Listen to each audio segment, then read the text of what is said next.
Hi friends, today I'm going to recap a 2009 adventure and action film titled Valhalla Rising. Spoiler warning, watch out and take care. For years, the Norse lord Barad has held One Eye, a silent warrior with magical strength, captive.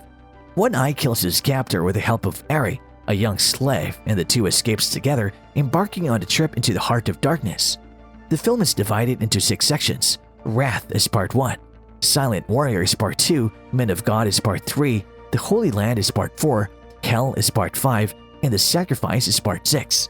The division is exploratory and makes you feel like you're seeing a chapter from a book. It's a wonderful pace setter. For the most part, this film is unlike other action films. If such a genre existed, I would classify it as a dark action drama. There was simply man and nature in the beginning. To begin, we'll discuss the first part of the film, Wrath, which signifies rage. We see a lot of pagan in the section, who worships multiple gods.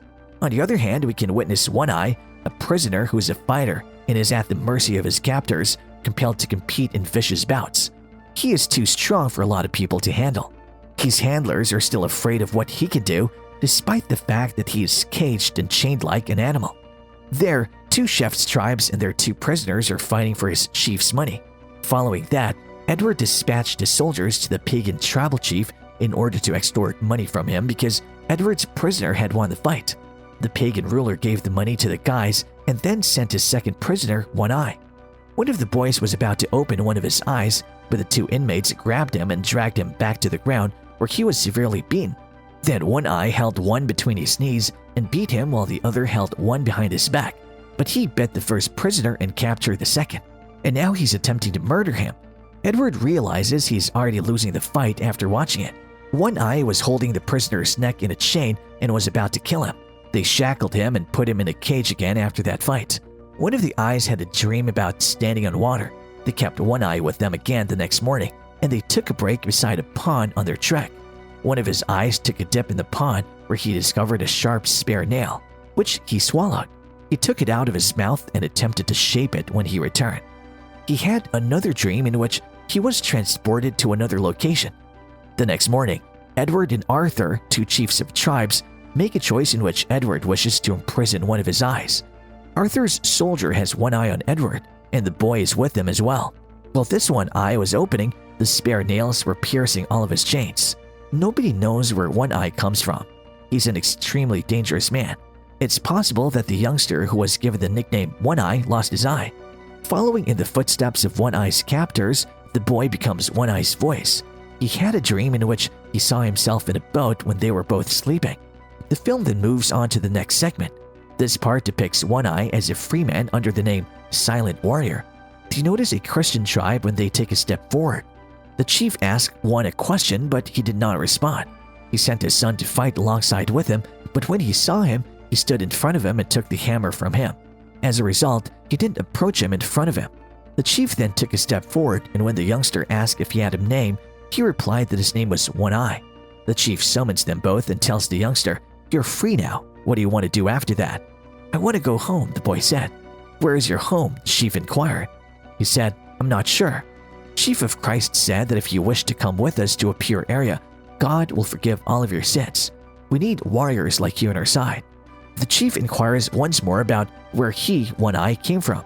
He said that he was from hell. One of them inquired, "Where the hell are you?" "On the other side of the ocean," he responded once again. It's worth mentioning that for the most part, these Christians aren't sincere disciples of Christ, with the exception of one man who appears genuinely concerned for his own and other soul. Rather than being motivated by a desire to serve God and spread the gospel, these men are dragged away by their own greed, since their underlying motivation for regaining the Holy Land is based on the mistaken notion that it'll bring them enormous riches. The warriors, One Eye and the boy, as well as the others, are on their way to the Holy Land in the next part of Men of God. Only One Eye agrees because of a dream he had in which he was on a boat, and he's well aware that his desire will come true. As the wind and sea currents die away and heavy mist obscures their view, their trek becomes more difficult. As a result, some of them believe One Eye is to be blamed and as a result, cursed. One Eye, on the other hand, is the one who determines when they have arrived safely. Then One Eye will take some water from the seas and drink it. He thinks the sea water is quite nice while drinking, indicating that they're not in the sea. They discover an island a few moments later. Because they all appear to believe that this is the Holy Land, they all find nourishment there. The men are shown entering a lush region, but it's not the Holy Land. They come across natural beauty as well as terror, implying that they're not alone. Tensions increase when One Eye leaves the group and returns with a blade but not its owner, leading some to believe he's not only cursed but also a murderer. He encountered some weird people there, and it appears that they're not pleased to have him and the youngster there. They eventually killed one of the boy's eyes and left him there. The boy then realizes that the One Eye is a good person and that he's aware of what is about to occur when he sees his face in the sky. Valhalla Rising is violent. It has some of that 300 slow-mo gore, blood spraying everywhere imagery. Those who are sensitive to violence may find it upsetting, but I didn't mind because the violence served a purpose in telling the story. It's not as over-the-top or gratuitous as most Hollywood action films. This film has a lot of on-screen tension and build up to danger and bloodshed. When violence appears, it fits in and makes sense. Mikkelsen is fantastic in the role of One Eye. In the way he tells his story, he keeps you riveted and engaged. His movements, glances, and silence captivate you. One of the most amazing aspects of this film is how well it holds your attention despite having very little dialogue. The acting carries the day and is capable of pulling it off. Too much talking would have ruined the film. Martin Stevenson, who plays the boy, does an excellent job of delicately building their strange and endearing relationship. He manages to elicit sympathy for the harsh, stoic warrior. When no one else does, the boy and One Eye understand each other perfectly. I liked how their relationship developed throughout the film. Nicholas Winding Refn, Pusher Drive, directed and wrote this film. Even when it's at its bloodiest, it's intelligent, interesting, and beautiful to watch. If you're looking for action that isn't your typical hack-and-slash Hollywood film, this quiet little film will do the trick. I'm not usually a fan of action movies, but this one drew me in and held my attention throughout. For the most part, I have to agree with Sandra on this review. This is a dark and powerful film that offers both violence and thoughtful perspectives. The characters are very well done, and the lack of dialogue demonstrates that more can be done with less. I really liked how they approached the theme of religion in this film. It's set in a society transitioning from Norse paganism to Christianity, and we see a range of reactions from the characters. For example, one of them describes Christians as drinking the blood and eating the corpse of their god.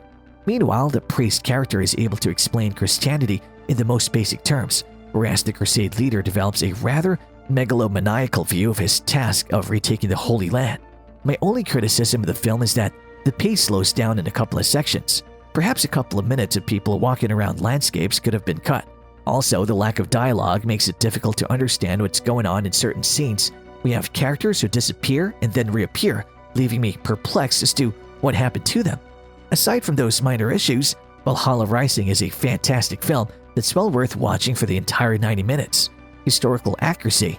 The film is set in the year 1000, which is an appropriate time to focus on the conflict between the Old Norse religion and the emergence of Christianity. However, the film also depicts a group of Vikings setting out to retake the Holy Land, a clear reference to the Crusades, which will not take place for another 100 years. It's likely that the filmmakers decided to combine the two eras. Even with fog, the Crusaders' ship was destined for the Holy Land, and it would take very poor seamanship for them to become so lost. They eventually appear on the northeast coast of North America, which is entirely plausible. Viking ships did become lost while crossing the Atlantic, and some saga accounts describe them reaching new lands that they named Vinland or Helluland. We hope you enjoyed our video from today. If you enjoyed this video, please hit the like button and subscribe to our channel to receive notifications of new and interesting videos.